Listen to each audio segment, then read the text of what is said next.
After signing LaMarcus Aldridge, the Brooklyn Nets now have a combined 41 All-Star appearances on the roster. I'm Robin Lundberg here with Ashley Nicole Moss. And Ashley, when you look at it top to bottom, it may be the most talented team ever assembled. And some people were in their feelings about it when the Aldridge news came down.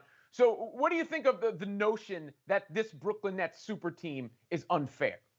Well, first and foremost, Robin, if this team does not win a championship, the jokes are flying at the hands of me in your direction. So I hope you are prepared for that if that's the way it goes down. But moving to the question at hand, I think it's just the nature of the beast of the modern NBA, right? The stacking of teams is just the way that the league is constructed. Now, I think it's also funny because Blake Griffin and LaMarcus Aldridge are not technically in their prime. This is not, years ago. So it's not like you're getting the all-star versions of them, but you still have all-stars on your team and multiple. So people are rubbed the wrong way by it. Just like they were rubbed the wrong way when KD went to the Warriors and LeBron stacking the team in Miami or stacking the team in Los Angeles. So it just depends on what you value in basketball. Do you value the quote unquote hard way of getting a championship?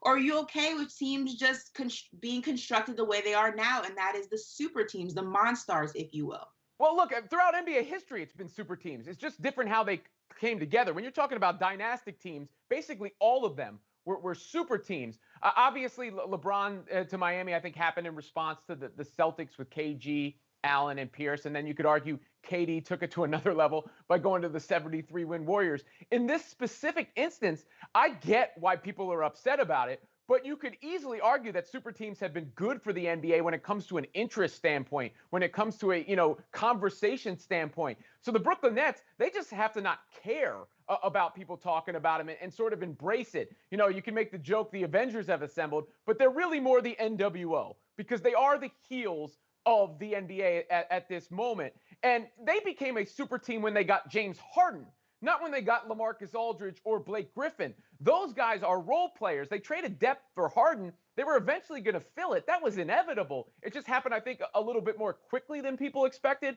and with some of those big names. But really, the Nets were a super team once you had Kevin Durant, Kyrie Irving, and Harden, especially at the level he's playing at.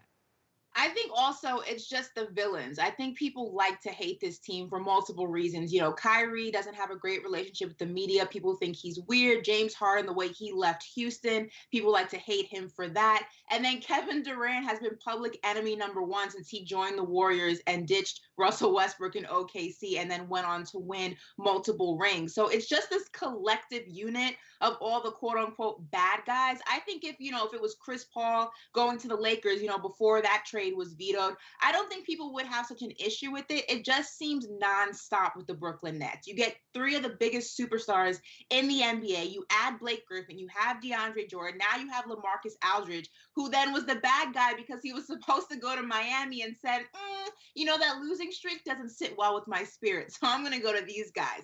It's just a collective pot of just the biggest villains in the NBA on one squad.